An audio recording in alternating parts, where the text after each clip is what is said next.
Bwana Yesu asifiwe. Mpendwa mtazamaji unayenitazama na kunifuatilia popote ulipo, nikukaribishe katika kipindi cha Mwanamke Inuka. Uko na mimi Lydia Kagisa, mtendakazi katika shamba la Bwana, chini ya huduma ya Mungu yupo hapa. Ni katika kipindi hiki tunakuwa na vitu vingi ambavyo tunakuwa tukijadili na kuzungumza na kupeana maarifa kadri Roho Mtakatifu ambavyo anatuongoza. Lakini ni kama vipindi vitatu vimepita tulikuwa tukizungumza issue ya msamaha. Tulizungumza msamaha, kwa nini tusamee, na nikawa nimekupa faida za kusamee. Faida ya kwanza nikakwambia msamaha unaleta amani ya moyo. Msamaha unaleta amani ya moyo. Bwana Yesu asifiwe sana. Lakini nikakupa faida ya pili kwamba msamaha unaimarisha upendo au mahusiano. Ndiko tulikoachia hapo, kwamba msamaha unaimarisha upendo, yani msamaha ni daraja la kuvusha mahusiano au upendo ambao ulikuwa umevunjika. Kwa hiyo tunaposameheana tunarejesha pia yale mahusiano yetu. Lakini pia msamaha unapelekea kupokea au kutoa upendo mpya. Mtu usiye msamehe hata akifanya jambo gani, wewe kwako bado unalitafakari kama jambo baya. Lakini leo nataka nitoe faida nyingine. Nitatoa faida nyingine kama 2-3 hivi.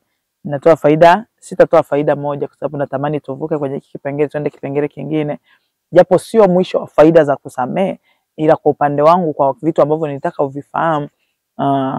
Jambo lingine, msamaha unaepusha migogoro isiyoisha. Ni faida za kusamehe. Msamaha unaepusha migogoro isiyoisha.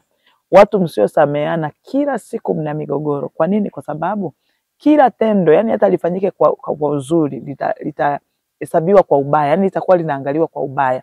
Kwa hiyo katika kuliangalia kwa ubaya, migogoro inaanzia hapo. Amen, watu wa Mungu. Kwa hiyo unaposamehe unaepusha migogoro. Msamaha faida yake nyingine, msamaha unawaepushia migogoro isiyoisha. Ukisamehe unaepukana na marumbano ya mara kwa mara. Kwa mfano kwa wanandoa. Nizungumze kwa wanandoa. Wanandoa msiosameheana, yani maisha yenu ni ya marumbano, yani mnaishia kurumbana, na marumbano yanaleta magomvi ya mara kwa mara na kulipiza visasi. Yani naposema hivi kwamba msamaha unaepusha magomvi na migogoro isiyoisha. Kwa nini migogoro isiyoisha? Ukisamehe unaepuka marumbano. Marumbano ndio chanzo cha magomvi na visasi visivyoisha. Amen. Biblia inatuambia tusijilipize kisasi. Lakini kwa sababu watu wanakuwa hatujasamehe, tunakaa kwenye marumbano. Marumbano yanaleta magomvi. Magomvi yanatufanya tuwe watu wa visasi. Kila mtu anawaza kumlipiza mwenzake, yani kumtendea mwenzake ubaya. Amen, watu wa Mungu. Kwa hiyo faida za kusamehe, unaepukana na migogoro isiyoisha. Faida nyingine, msamaha ni mlango wa kuchukuliana. Amen. Faida nyingine nimesema hivi, msamaha ni mlango wa kuchukuliana. Watu wa Mungu, tujifunze tu kuchukuliana. Na hasa wanawake wenzangu, hebu tujifunze kuchukuliana. Kitu kingine ambacho tunatakiwa kukitazama au kukifikiria kama wanawake au wanandoa. Yani hapa nazungumza na wanawake, si kwamba wewe ambaye hujaolewa hili jambo likuhusu au mwanaume alimuhusu. Wanaume na wao wana mavisasi yao, wana mavisirani yao. Lakini wanawake, kwa nini wanawake tuna magonjwa magumu? Kwa nini wanawake tuna vidonda vya tumbo? Kwa nini wanawake tuna mauvimbe? Vitu vingine vinasababishwa na kutokusamehe. Yani unajua kutokusamehe kunatengeneza uchungu. Uchungu kunazalisha vitu huko ndani, yani kuna seli nyingine zinakufa. Na uwezo wako ule na utendakazi wako mwingine, kama mwanamke unayenisikiliza sasa hivi au unayenitazama, kuna vitu ambavyo kwako unaona kabisa sasa hivi hapa nilikuwa ni mwepesi katika kufanya 1 2 3, nilikuwa nafanya 1 2 3, lakini tu ekaeka zilipoanza migogoro, marumbano, na wewe moyo wako ukawa mgumu, ukashindwa kusamehe, kuna vitu vimekufa na uwezi kuvifanya tena. Hata katika kazi zako za kawaida, ubora wa utendakazi umepungua. Kwa nini? Ni kwa sababu ya vitu ulivyovibeba. Kwa hiyo msamaha ni mlango wa kuchukuliana. Tujifunze kuchukuliana.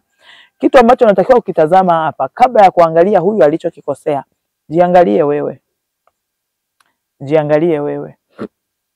Ukisha jiangalia wewe, utaona umuhimu wa kumchukulia yule. Kwa nini? Kwa sababu na wewe unayo ya kwako ambayo yeye pia naye anakuchukulia.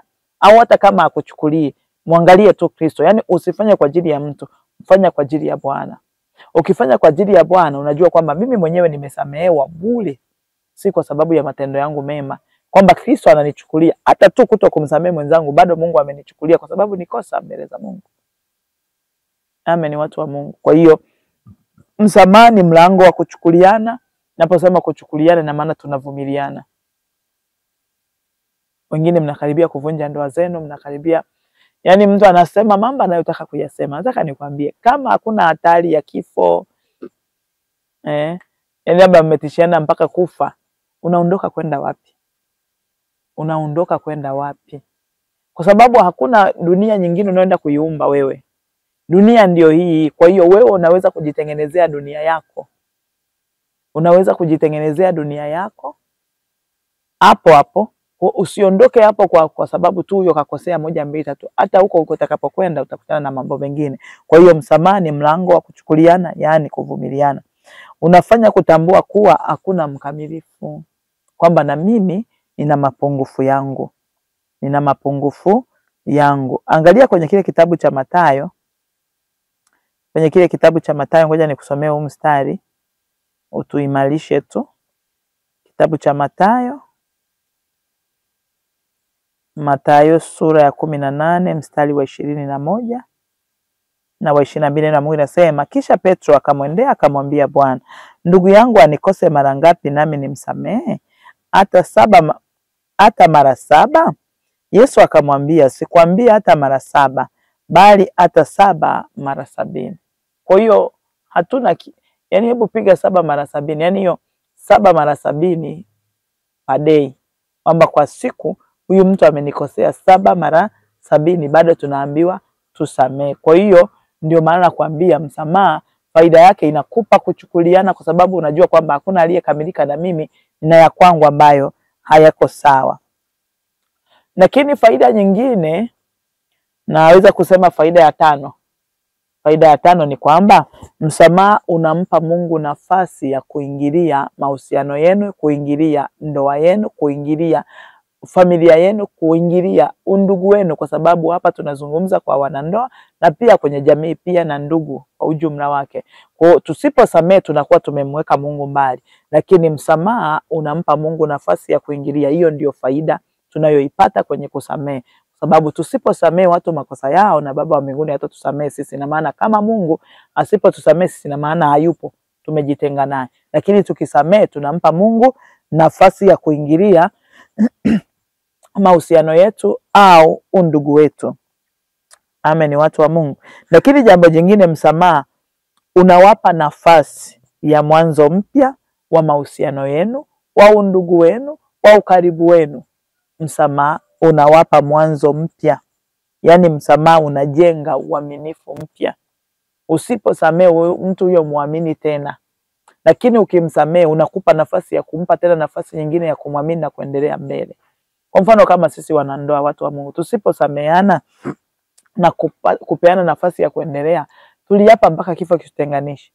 Wewe ambao unataka kukimbia, unataka kutega kazi, usikimbie kazi, kwa sababu hicho kituo unachotaka kushuka sicho ulichokipandia. Yani tulipanda kwenye hiyo boti, kwenye hiyo meli, kwenye hilo gari la ndoa, ni kwamba mpaka kifo kitutenganishe.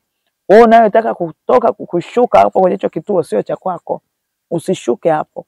Usishuke kwenye hicho kituo, kwenye kituo ambacho si cha kwako, kwa sababu tu alinikosea, kwa sababu tu kuna 1 2 3, kwa sababu tu ya 1 2 3. Tafuta kutengeneza ili muendelee na safari, kwa sababu katika safari kuna pancha, katika safari kuna 1 2 3 ambao vinatengenezeka na kuendelea mbele.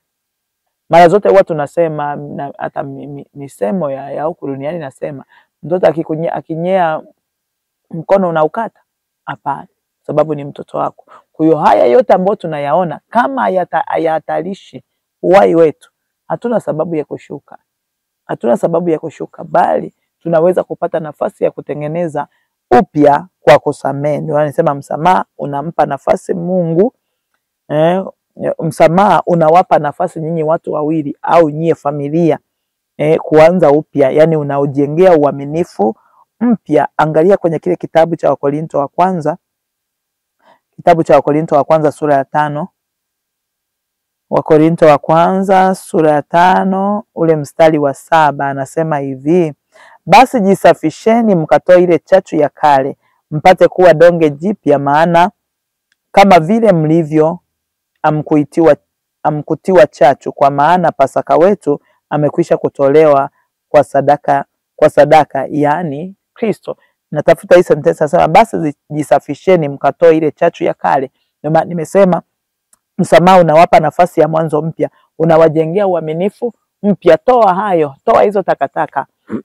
Usibaki kukaa kuyakumbusha, usibaki kukaa kuyatafakari hayo, kukaa kuanza kuyajadili, kuanza kuyasema 1 2 3. Msamaha ukupe nafasi ya kuanza upya. Yaani ukisha samehe tu, tusiishie kusema nimekusamehe lakini sitasahau.